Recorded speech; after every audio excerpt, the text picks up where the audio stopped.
So for many years now, Commoner has set the baseline for budget formats within the game. But with Project Blue, or whatever it will be called in the future, on the docket, being able to use rares completely changes the landscape for a lot of heroes.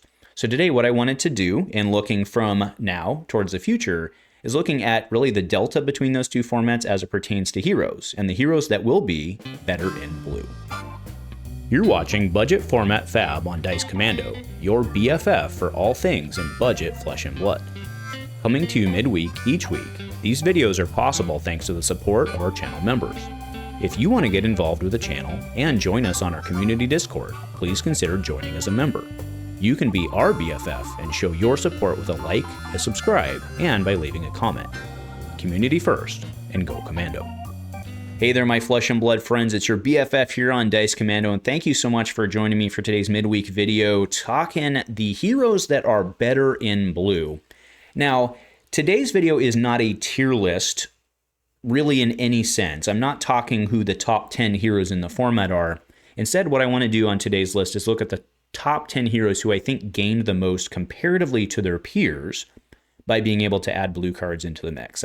Right? We're not making the transition from Commoner to Project Blue or whatever it will be is going to impact heroes differently. And again, that doesn't mean that at the end that hero will be top tier meta, but it does mean that compared to their peers, they gained a lot more. So to put this into context of what I mean, let's look at a simple example. Dorinthea versus Kassai Cintauri Sellsword.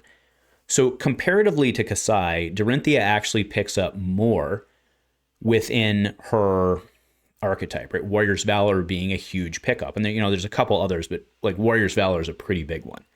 So Dorinthea gains more ground compared to Kassai. However, I still believe Kassai to be the better hero within Project Blue as well. Yes, Kassai can play Warrior's Valor, probably won't have to, given the stuff she has. But I wanted to use this very, very simple example to put in context of what I'm talking about today. It's not necessarily who's better. It's not the top 10, but it's the heroes that gain more. Okay. Now, another example of this is Katsu, actually. So Katsu picks up all of the rare combo cards, which is really interesting for him, actually, because basically in the Commoner format, he could really only do, in most cases, like 2/3 of the combo line without having the rares available, and now he has them all available. He's also interesting because, interestingly, I think he's probably flat compared to the others being able to run those combo lines. I know he can go tutor and do things, but there's a lot of rares that other people will benefit from, like Wreck Havoc into Aria. So compared to his peers, probably moved with them. Okay, so with those two examples, putting them into context. Now let's go ahead and move into the list. And I've got a huge shocker for number one that's going to surprise absolutely nobody. And that's Jeremiah, because she gets her dragons. Not all of them, but like a good number of them. Okay, especially the ones I have here, Miragai, Chromai, Kyloria is a beast. Kyloria dies pretty easy, but like Yendarai's pretty damn good. Completely changes the game for her. I don't see any world in which she's not the hero that gains the most out of all this. She has to be, right? Because we're talking Gravy Bones. He's brand new, to be fair, but Gravy Bones has commons, and she just doesn't. She doesn't. So this is a slam dunk for me. Moving on, we have Viserai. So Viserai picks up. He's my number two because he picks up a massive number of cards. And honestly, I could just say Mavrian, drop the mic, and walk away. But I can't because there's more. Okay, so he's got Mauve Skies. So you've got the Mauve Shrill Mauve Shrill High Notes package. He also has Malefic. Yes, other heroes have Malefic as well, but this is like really good.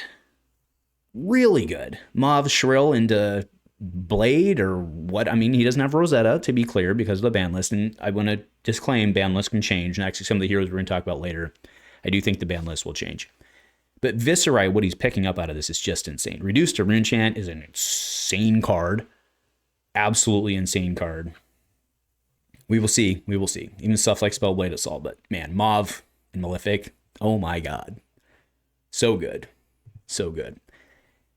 Surprise, next comes Vincett, because Vincett gets more rares. Deathly Whale, really big pickup for Vincett. You actually see there's 5 cards on here. Most heroes only have 4.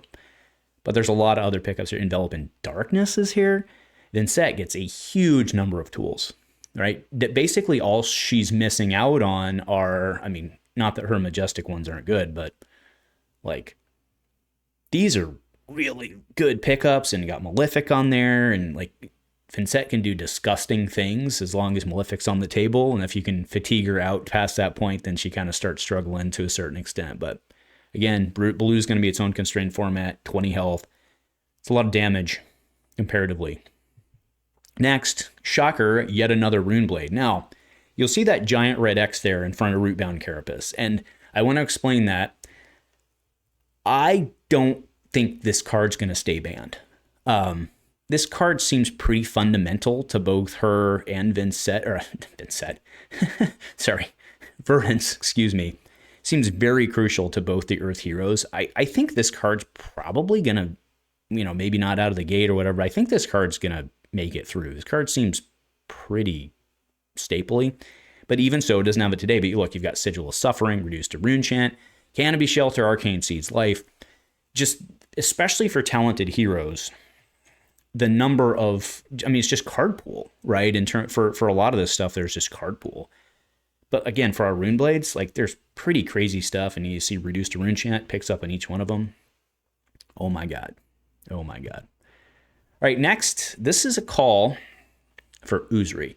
I've always thought Uzuri would be super good in the commoner format if she just had a few more tools. And the tools she has now with blue available. So we have Wreak Havoc, Death Touch, Humble, Sneak Attack just out of the gate.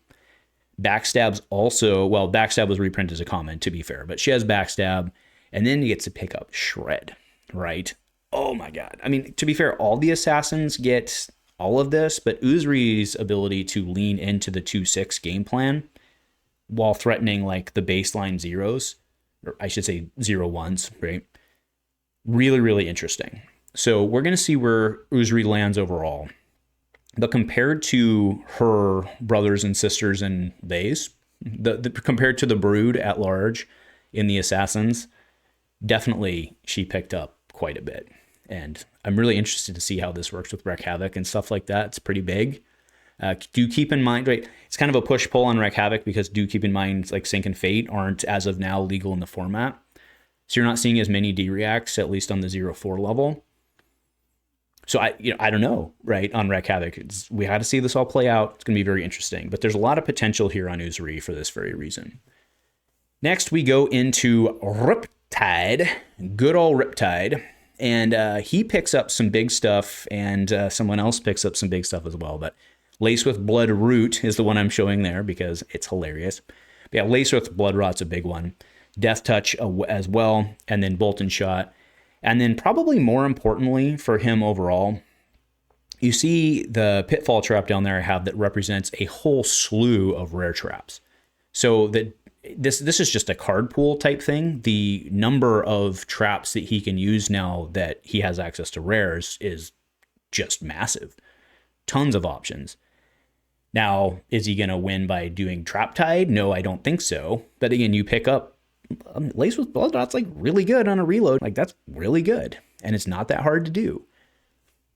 Ravenous Rabble and all that good stuff for loads, and then you play traps. I think Riptide's looking pretty good, in my opinion. All right, next, moving into Azalea. Shocker there. So for her, I have Lace with Bloodroot there, but it's representing the entire Lace series. Keep in mind how effective Kodachis are in these. That's not to say that blue will be as much of a value format as commoner, but I think Lace with Frailty is still pretty good. Inertia stopping people from doing their more combo-y stuff. It's obviously not full-on CC, but that's pretty good. We've got Drill Shot. And then one I think she's been missing is Take Aim. Now, there's a disclaimer there of she did pick up big guns in high seas, so maybe getting access to Take Aim isn't as amazing, but I tend to think that having Take Aim and big guns is just like really good for her, having access to both. And then of course Boltyn Shot as well. Boltyn Shot's going to be massive, a massive pickup for basically everyone. That's really, really, really big, really big. Right, next, I do have ASC, and you do see a theme here of basically bringing in a lot of the Outsiders cards, and maybe I'm too laser focused on that, and if I am, let me know in the comments. But him missing, I shouldn't say him, them, they, and it's not just ASC, it's the Assassins at large, but missing a lot of this to interact with the stealth cards, and by that I mean within Commoner, has been pretty big. I mean, I've been wanting Spike with Blood Rot forever, and I'm glad to see it here. Backstab, again, to be fair, Backstab was already a common, but that's something that really functionally fits into that package. You see Shred on there as well. And then Ardent Desire Body. I know it's a new card, but like it fits into basically, I mean, Slippy's playing this, which is, you know, like in CC, and that's who this individual is. So there you go. I see ASC picking up quite a bit. Not as much as Uzuri in terms of net gain. ASC's probably better than Uzuri. Guardians, right? I mean, Guardians are ruling the meta right now, as far as I'm aware. Oh, that's an interesting comparison. Either way, I think Uzuri picks up more, but ASC picks up some toys. Then number 9, I have Fang. I think this is a big deal because there's actually several things that Fang picks up. I do have Fire and Brimstone on there, which is true.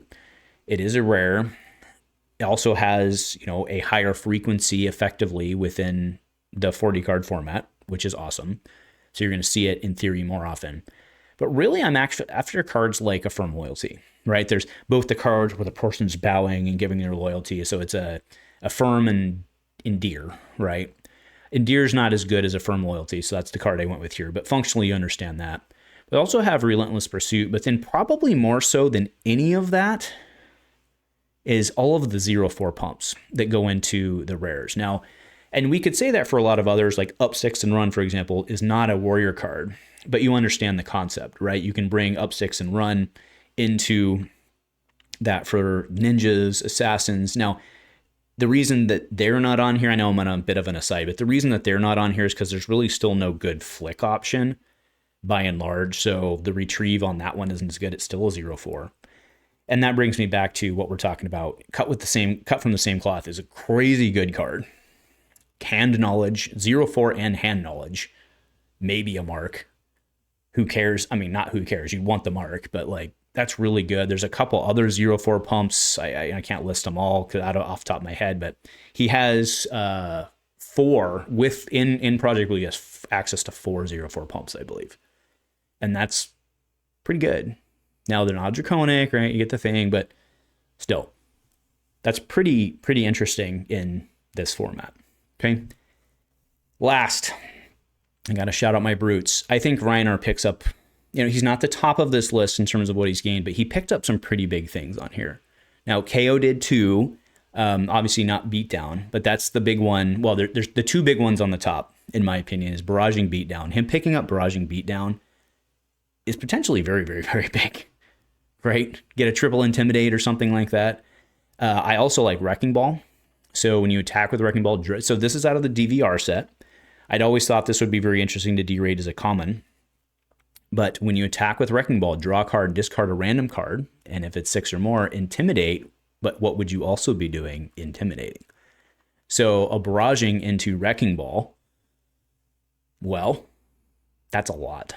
And there's many, many other things like that, right? But Wrecking Ball is very, very interesting. I think it's going to be a oft overlooked card, and I think it's pretty strong. We then have Pulping, and that full arc, adding Pulping in is not irrelevant. Like Kayo's going to eat that up for sure. Then we also have Pack Call, okay? So that's very interesting as well. Getting into the yellow with the 6s, and you know, obviously you don't have the full arc of everything available, but there's that as well. Oh, and I do want to note, it's not as relevant for him, but Run Roughshod's are rare as well.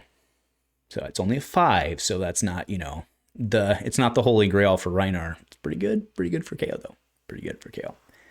So that wraps us up, my friends. There's the top list, and these are the heroes that I think are going to pick up the most in Project Blue, but I'd love to hear from you who else you think is getting some massive pickups. Doesn't even have to be comparative to anyone else. Who are you excited about with the pickups from going from Commoner to Blue, as it may be? Let me know in the comments. Thanks, my friends, and go Commando.